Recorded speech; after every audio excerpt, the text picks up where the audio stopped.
time to upgrade the solar. It's time to reposition some things up here and get rid of a few things as well. Yeah, long story short, as you know, our plans have changed quite a lot in the past 7 years. So what we're looking at, pigeons, what we're looking at doing, I'll explain what we've got up on the roof, and then I'll explain hopefully what we're doing. I have my archery targets kept up here. I may have to find another place for them, I don't know yet. This black thing here in the tape is the actual vent for the toilet. Now, this is taped up. Occasionally when we're driving, we was getting a smell back in the living quarters, a toilet smell, and sort of like trying different things over the years. Like I say, we're only maybe 1% of the time that we travel, but I think what's happening there is the toilet vent is obviously exhausting the smells, and the smell is then being pulled in by the shower skylight, which is a constantly open skylight. So that's one of the jobs I want to modify that, take the spinny thing off and actually put a pipe to the back end there. So any smells from the black tank is actually being passed past the skylight and over the back end of the vehicle. The satellite dish we have here, a very expensive satellite dish. We've never, well, I'm saying never, we've probably used it 4 or 5 times. I feel that, you know, now we're getting more outdoors, we're watching less TV, and I think the satellite dish can now go. The big cargo net in here is some tools, 3 toolboxes, which that's going to go onto the cab. So that's going to, just the satellite dish and the toolboxes is going to release a large area for maybe, you know, a 200 watt solar panel, I'm hoping. The forward out solar panels at the front, they're going to go, and the hoist is either going to fall into that place there or is going to be mounted on the front roof rack. On the front roof rack we've got a fire pit, the jerry cans, and also a storage box. I'm hoping to get rid of those 3 items off the roof rack so the toolboxes can go down there. Once the hoist is removed, this again will release this entire side. Now, the position of the hoist were basically made for a kayak. So I know it looks like it's towards the front of the vehicle, but it would actually be in the centre of the kayak. So we could winch a kayak up, spin it around, and then lower it into this position here. Hence, we've got some brackets just here, and the idea of the brackets were to leave a mounting point for the kayak, if you like. So we put these in well before we put the decorative ceiling on the underside of the inside of the camper. So yeah, so initially we're going to keep, I think we're going to keep the solar panels up the top here. There's about 350 watt of solar panels, and then hopefully here another 200 watt with another 400 watt here. So we've potentially got, what have I said, 350, 4, 5, 6, 7, 8, 9, 950 watts of solar. If I can get more than that, it's a bonus, but what I need to do firstly is to clear this area, and then let's look at the measurements, and let's just see then what solar panels I can actually get up here.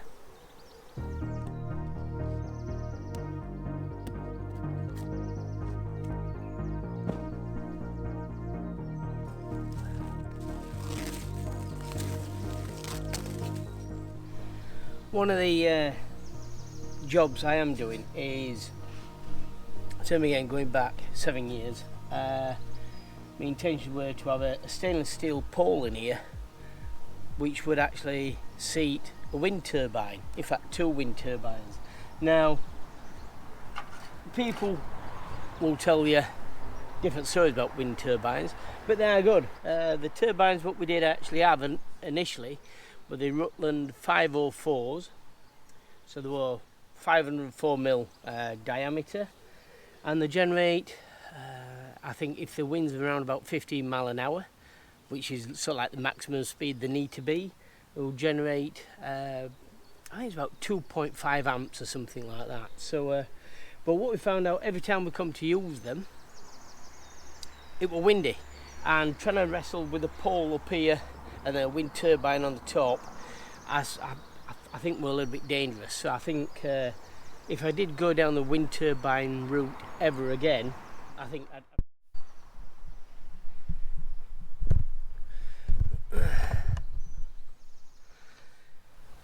so yeah, the wind turbines work pretty well, and obviously they can run 24/7.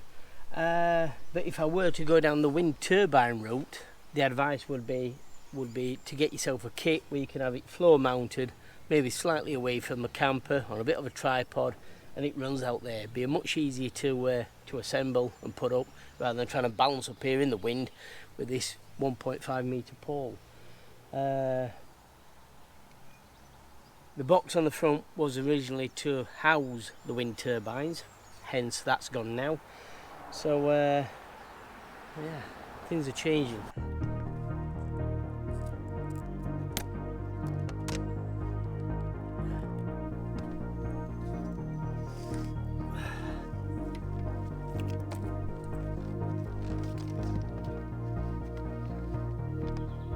An hour and a half in, and it doesn't look any better.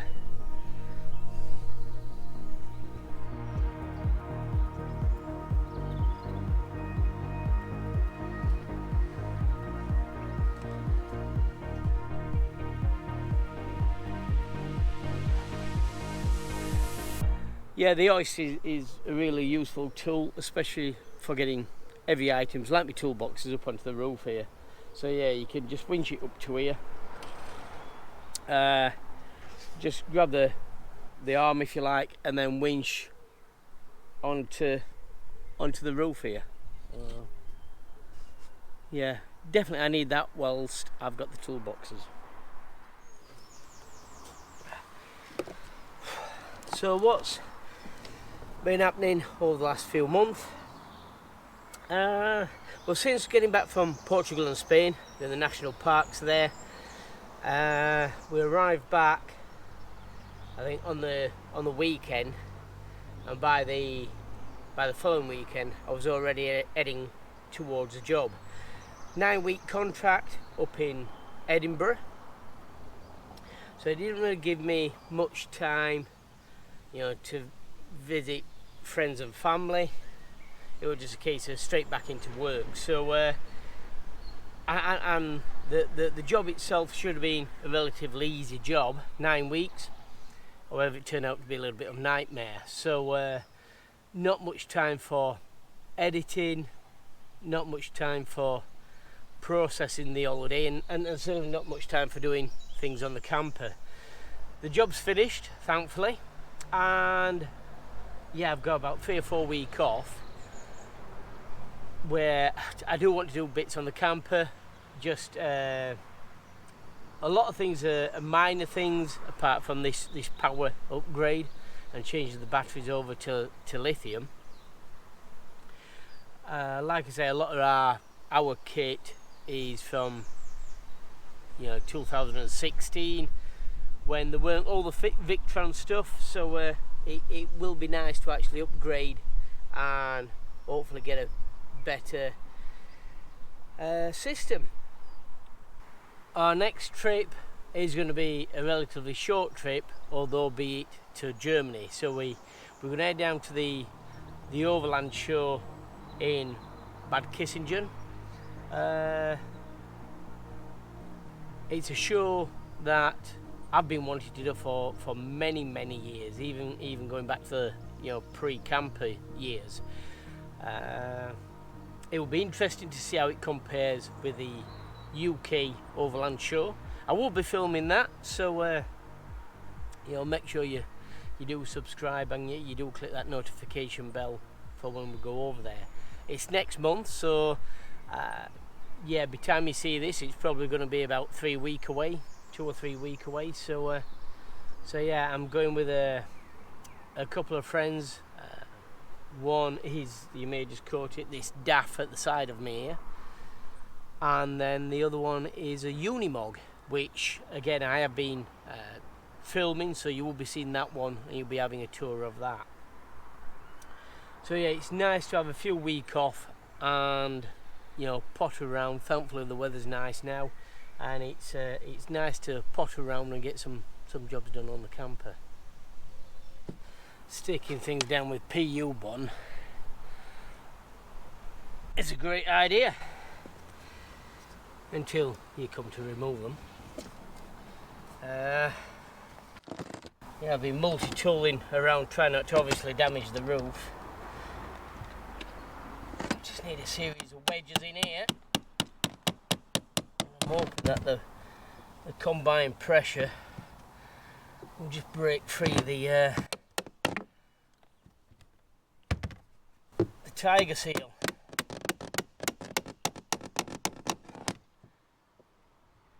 Stuck like. Obviously I'm trying to get this plate off without bending it. I think these are stupid money now. I can't remember what we paid for it, but looking at the new prices, about £1,200. I don't think we paid that much for it, but I could be wrong. We'll have to move this box, I think. Move this box, I think, will allow me to get in this way a little bit more. So this were an original item from the fire truck. This was one of the side drawers, so this would have had equipment in it. So when the fire truck got to an incident, open up the roll shutter door and then grab this tray and then pull it out towards, and it used to drop down on an angle. This were fitted on the roof originally, so these bolts go actually through the roof to some key nuts on the underside, so these actually go all the way through the roof. So once these come out, I have to make sure obviously these are well sealed. Yeah, it's worked really well. You know, keeping the toolboxes up here as being absolutely fantastic. But yeah, time's moved on, and now I need this space for the solar. It would be nice to have some security boxes on the front roof rack so I can put my toolboxes in there. So if there's any companies out there what specialise in, I don't know, aluminium, stainless steel, so like boxes, yeah, just mention it down in the comments there. Because I mean, at the moment what's going to happen is they're going to get ratchet strapped down, covered up with a little bit of a tarp. Right, this is going to be stuck down again. Hopefully not as much tiger seal on this one.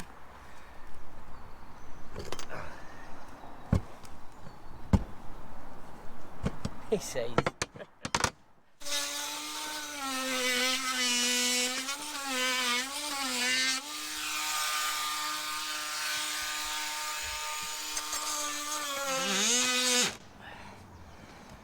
Thankfully, I think I've only tiger sealed around the edges and where the holes are. The bike rack. Not a chance to really look at the bike rack yet. Yes, we did have 2, maybe 3 problems. Well, the same problem, but you know, it reoccurred 3 times, or 2 or 3 times on the holiday. Hopefully, this coming weekend, we're midweek now, so hopefully by the weekend I'll have done this little bit of a job, and I'll be moving locations to a fabricator's. Yeah, we're going to have a look at the bike rack. I've got an idea in mind where not only does the locking bracket pivot, so like up and down, it will move side to side as well. So hopefully we need, well, definitely I need to get that done before Germany, but what I need to do is get it done and get it tested before Germany. So yeah, a little bit of a rush job last time, a little bit under engineered, which I blame myself for that. But yeah, hopefully this time redesigned, and we're going to rebuild it stronger. So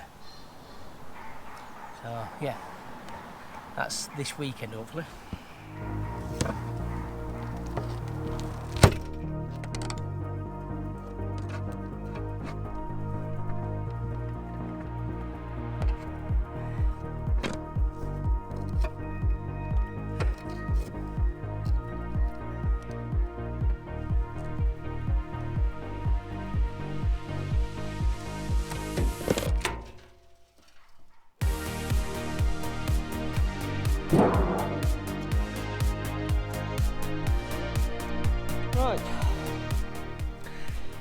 Right, I think it's lunchtime now. Yeah, things are taking shape here. So yeah, big steps again. Big changes, I guess.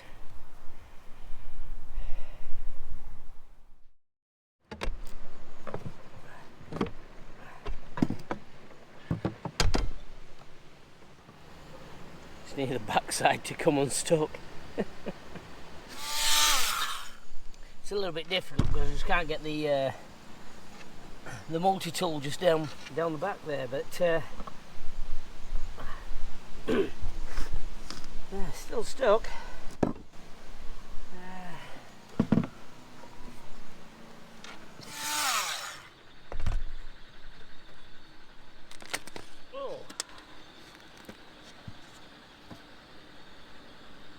There you go. Happy days. I just need to get all this cleaned up now. Yeah, so what we've been doing since work this week. Last weekend we went down to Camp Quirky. It's sort of like a camper van show. Been going 5 years apparently. Lots of camper vans there. You'll have probably seen this one. I know it'll be in front of this one or after this one, but yeah, lots of camper vans there. That were quite interesting. A lot of nice people down there. Lots of interesting campers as well. So that were good to go down. The show could be a little bit better. Yeah, it needed a lot more stalls, a lot more undercover public areas, because if the weather had turned for the worst, there would have been a lot of people just sat in the campers, which is a bit poor. So yeah, if you're listening to this Camp Quirky, more storage so we can get more people underneath. So one of the jobs I am doing today is swapping out this toilet vent. So the toilet vent, unlike a toilet cassette, we don't have to use toilet blue. So there's a little bit of cost saving there. But what we have from the black tank, we have a soil pipe what comes up to the roof here. Now what's been happening on very rare occasions, obviously this, when you're travelling forward, this spins round. The smell has been coming out of here, and I think has been pulled in via the shower skylight.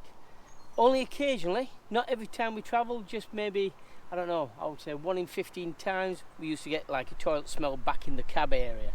So I'm changing out this. When we went on the holiday, the last trip, we got it a couple of times in a couple of trips, you know, when we moved. So I said, right, I'm going to experiment. I taped all this up with duct tape, and it cured it for the rest of the holiday. So I think, right, what's happening? Like I said, the smell's coming out here and going in through the shower skylight. So I've got some overflow pipe. There's stuff. I've got some brackets. I've got some 45s, some 90s, and a couple of reducers. And I'm going to take the soil vent now, basically up the side of the vehicle, down the side of that solar panel maybe, and then off the back of the vehicle. So any smell what comes from the toilet will be behind the vehicle rather than going past the vehicle. Now you're probably saying, well, why do I need a vent pipe at all? What it is, we've got the black tank is 96 litres, so call it 100 litres, and it's got a 3-inch dump valve on it. So when we empty our toilet, we pull over sort of like a manhole cover or motorhome service point, connect a couple of pipes, and then lift this dump valve. So we've got 3-inch of toilet waste exiting the black tank rather quickly. So rather than the toilet sucking in, or the capillary what you're going to get, it's much easier for the tank to breathe. So as we pull the waste valve, air from up here will actually go down into the tank, and it will allow a nice smooth flow of black waste. So that's why we have the vent up here. Right, sunglasses on, because I'm going to be snowblind by the end of today.